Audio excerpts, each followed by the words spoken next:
ನಮಸ್ಕಾರ ವೀಕ್ಷಕರೇ, ನಾನು ನಾಗರಾಜ್ ಅಪ್ಸಂದ್ರ. ನೀವು ನೋಡ್ತಾ ಇದ್ದೀರಿ ವಾರ್ತಾ ಭಾರತಿ ಡಿಜಿಟಲ್. ಏನು ಇವತ್ತು ಬೆಂಗಳೂರಿನ ಮಹಿಳಾ ಕಾಂಗ್ರೆಸ್ ಫ್ರೀಡಂ ಪಾರ್ಕ್ನಲ್ಲಿ ಪ್ರತಿಭಟನೆಯನ್ನು ಮಾಡ್ತಾ ಇರ್ತಕ್ಕಂಥದ್ದು. ಅದರಲ್ಲೂ ಕೇಂದ್ರ ಸಚಿವ ಹರ್ದೀಪ್ ಪೂರಿ ಅವರ ರಾಜೀನಾಮೆಗೆ ಅವರನ್ನು ವಜಾ ಮಾಡಿಸಬೇಕು ಅಂತೇಳಿ ಒತ್ತಾಯವನ್ನು ಮಾಡ್ತಾ ಇರ್ತಕ್ಕಂಥದ್ದು. ಅದು ಮಾಜಿ ಶಾಸಕಿ ಸೌಮ್ಯ ನೇತೃತ್ವದಲ್ಲಿ ಈ ಒಂದು ಪ್ರತಿಭಟನೆ ನಡೀತಾ ಇರ್ತಕ್ಕಂಥದ್ದು. ಹಾಗಾದರೆ ಸೌಮ್ಯ ರೆಡ್ಡಿ ಅವರು ಈ ಪ್ರಕರಣದ ಬಗ್ಗೆ ಅಥವಾ ಈ ಪ್ರತಿಭಟನೆ ಬಗ್ಗೆ ಏನು ಹೇಳ್ತಾರೆ ಕೇಳೋಣ. ಮೇಡಮ್, ಯಾವ ಕಾರಣಕ್ಕೆ ಪ್ರತಿಭಟನೆ ಆಗಿದೆ? ನೋಡಿ, ಇಡೀ ಭೂಲೋಕದಲ್ಲಿ ಈ ಎಪ್ಸ್ಟೀನ್ ಫೈಲ್ಸು ಕೆಲವೊಂದು ಇಡೀ ಎಪ್ಸ್ಟೀನ್ ಫೈಲ್ಸು ಇನ್ನೂ ಬಿಡುಗಡೆ ಆಗಿಲ್ಲ. ಅದನ್ನು ಬಿಡುಗಡೆ ಆಗಿದ ತಕ್ಷಣ ಈ ಇಡೀ ಪ್ರಪಂಚದಲ್ಲಿ ಎಲ್ಲೋ ಒಂದು ಕಡೆ ದೊಡ್ಡ ದೊಡ್ಡ ವ್ಯಕ್ತಿಗಳ ಹೆಸರುಗಳು ನಾವು ನೋಡಿದ್ದೀವಿ.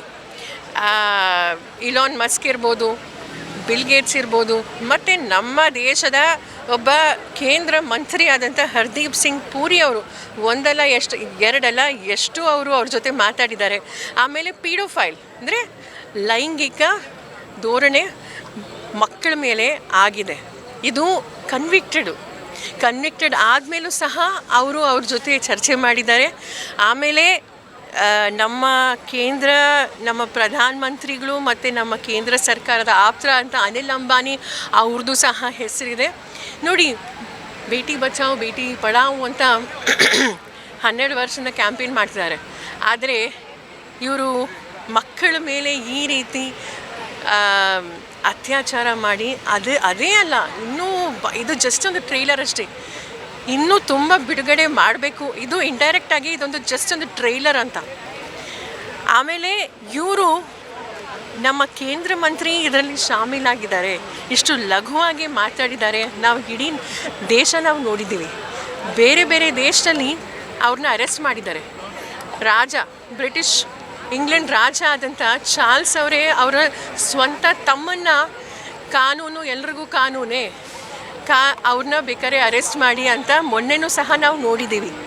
ಬೇರೆ ಬೇರೆ ನೋಬೆಲ್ ಲಾರಿಯಟ್ ಅವರು ರಿಸೈನ್ ಮಾಡಿದ್ದಾರೆ. ಯಾರ್ಯಾರು ಈ ಪ್ರಕರಣದಲ್ಲಿ ಅವ್ರ ಹೆಸರು ಶಾಮೀಲಾಗಿದ್ದು.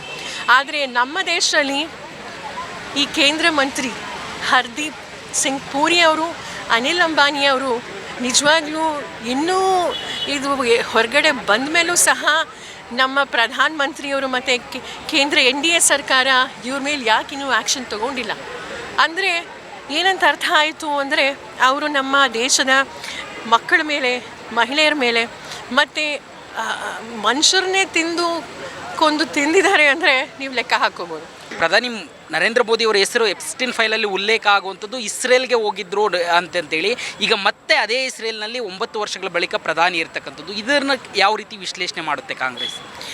ನೋಡಿ, ಪಾರ್ಲಿಮೆಂಟ್ ನಡೆಯುವಾಗಲೂ ಸಹ ಈ ಎಪ್ಸ್ಟೀನ್ ಫೈಲ್ಸು ಒಂದು ಟ್ರೈಲರ್ ಥರ ಬಿಡುಗಡೆ ಆಗುತ್ತೆ.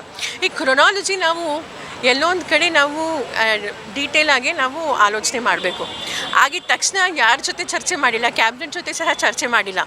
ರಾತ್ರೋರಾತ್ರಿ ಇಸ್ರೇಲಿನ ಪ್ರಧಾನಮಂತ್ರಿ ಜೊತೆ ಚರ್ಚೆ ಮಾಡಿ, US ಪ್ರೆಸಿಡೆಂಟ್ ಜೊತೆ ಚರ್ಚೆ ಮಾಡಿ US ಇಂಡಿಯಾ ಟ್ರೇಡ್ ಡೀಲ್ನ ನಮಗೆ ಬಹಳ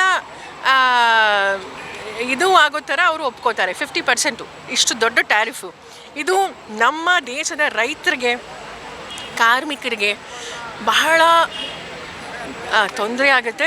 ನಿಜವಾಗ್ಲೂ ನಮ್ಮ ದೇಶದ ಬಡವರಿಗೆ, ಕಾರ್ಮಿಕರಿಗೆ ಅದಕ್ಕೆಲ್ಲ ಅವ್ರ ಹೊಟ್ಟೆ ಮೇಲೆ ಅವರು ಹೊಡೆದಿದ್ದಾರೆ.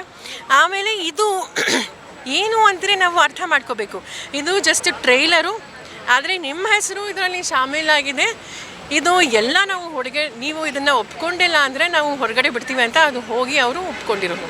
ಅದಾದಮೇಲೆ ನಾವು 2 ವರ್ಷದಿಂದ ನಾವು ಇಡೀ ಭೂಲೋಕ ನಾವು ನೋಡಿದ್ದೀವಿ.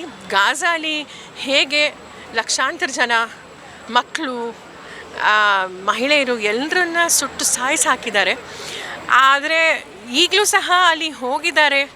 ಅದು ಏನು, India is my motherland, Israel is my fatherland ಅಂತ. ಅಂದರೆ ಏನರ್ಥ? ನಿಜವಾಗ್ಲೂ ಇದು ಎಲ್ಲ ನಮ್ಮ ದೇಶದ ಜನರು ನಾವು ಆಲೋಚನೆ ಮಾಡಬೇಕು, ಯಾರು ಆ್ಯಂಟಿ ನ್ಯಾಷನಲ್ ಅಂತ.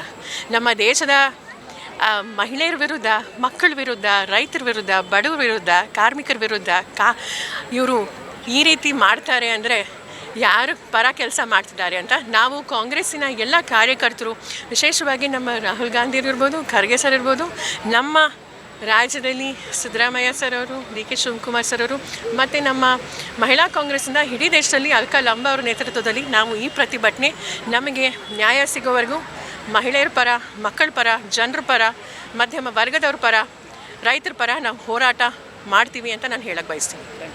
ಹೇಳಿದ್ರಲ್ಲ, ಇದು ಸೌಮ್ಯ ರೆಡ್ಡಿ ಅವರ ಮಾತು. ಹರ್ದೀಪ್ ಪುರಿ ಅವರ ರಾಜೀನಾಮೆ ಆಗಬೇಕು, ಆ ಮುಖಾಂತರ ಅವರಿಗೆ ಶಿಕ್ಷೆ ಆಗಬೇಕು. ಮೋದಿ ದೇಶದ ಹಿತವನ್ನು ಬಲಿ ಕೊಟ್ಟು ಕಾಂಪ್ರಮೈಸ್ ಆಗ್ತಾ ಇದ್ದಾರೆ, ಇದು ನಿಲ್ಲಬೇಕು ಅನ್ನೋ ಮಾತನ್ನು ಅವ್ರು ಹೇಳ್ತಾ ಇರ್ತಕ್ಕಂಥದ್ದು. ವಿಡಿಯೋ ಜರ್ನಲಿಸ್ಟ್ ಗೌತಮ್ ಜೊತೆ ನಾಗರಾಜ್ BF ಚಂದ್ರ, ವಾರ್ತಾ ಭಾರತಿ, ಬೆಂಗಳೂರು.